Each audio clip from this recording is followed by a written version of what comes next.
Right now, provincial public universities across Southeast Asia are actively managing a significant and rapid influx of new student enrollments. To reach the UN goals for quality education, these public institutions must scale their academic capacity while operating under rigid financial and regulatory constraints. Souphanouvong University, a provincial institution in Lao PDR, provides an example of how an administration navigates this high-pressure, low-resource environment. Many Western human resource models are market-driven and agile, but these provincial universities use a state-mediated system where hiring is a hierarchical process tied to civil service approvals.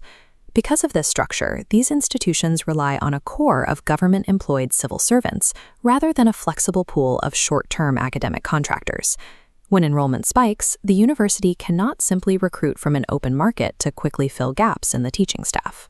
Growth in this context relies on a strategy of precise workforce planning, aggressive internal upskilling, and localized retention. This chart tracks the demographic distribution and growth of academic staff at Souphanouvong University. The dotted line indicates a steady workforce expansion, scaling from 239 lecturers in 2018 to 320 in 2022 as new programs were added. To see what is driving that expansion, we have to look at the underlying employment structure. This graph compares academic personnel composition. The tall yellow columns represent civil servants, dictating overall growth. The small blue and green columns show contracted and temporary staff remained low over 4 years. The institution lacks flexible, agile hiring practices. This rigid hiring creates demographic friction. STEM faculties like engineering and agriculture show significant gender disparities, with male lecturers vastly outnumbering female lecturers, a trend reflecting the constraints of the available talent pool. Educational qualifications are also unevenly distributed. The university relies on staff with bachelor's and master's degrees, with few doctoral holders available. The workforce is growing, but it remains structurally inflexible, completely reliant on the slow and rigid state employment pipeline. Table 1 outlines the university's governance framework for lecturer planning. The administration uses a 3-step process to forecast needs and evaluate plans before they are submitted for higher authority approval. Despite internal forecasting, the data reveals a gap between what the university proposes and what the state approves. Figure 3 visualizes this bottleneck. Blue bars represent proposed recruitment needs. Green bars show actual approved hires. In 2020, both dropped to zero, halting workforce expansion. By 2022, the university proposed 32 hires based on enrollment demands, but only 22 were approved. These shortfalls are linked to external regulatory frameworks and strict budgetary limits imposed by the state.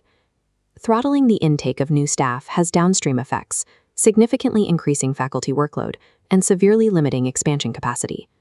The administration is left to maintain teaching quality and morale, while being legally and financially restricted from hiring the staff it requires. To manage the hiring bottleneck, Souphanouvong University pivoted its focus, choosing to upgrade its existing internal staff. Table 2 tracks human resource development. The rows for master's and doctoral degree training show the university increased its investment in advancing staff qualifications. The financial commitment is visible too. Training funding per lecturer rose from 3.3 to 3.9 million Laotian KEP monthly. This professional development converts the existing civil servant workforce into specialized academic assets. Alongside training, the university uses a second mechanism to stabilize the workforce: a targeted financial welfare package. Table 4 lists the specific benefits provided to lecturers, including lunch, clothing, and sick leave allowances. These benefits are localized.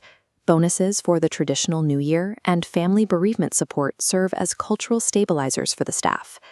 By combining funded upskilling with responsive welfare, the administration builds a system to keep its current staff capable and engaged despite bureaucratic friction. Does this state-mediated, highly structured model result in staff satisfaction and retention? Table 3 shows survey data from staff. The rightmost column tracks their perception of human resource practices. Staff rated recruitment transparency with scores over 4.0.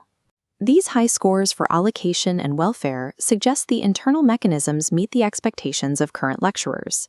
This reveals an administrative feedback loop. State hiring constraints lead to a pivot toward training and welfare, which supports lecturer retention and the university's development goals. These localized welfare policies directly support Sustainable Development Goal 8, which focuses on providing decent work.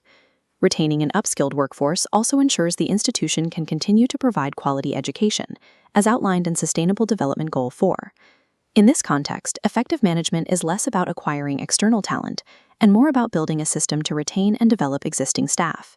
The study suggests that transparent evaluation and targeted welfare provide a framework for stabilizing a provincial academic workforce, even under severe institutional and economic constraints.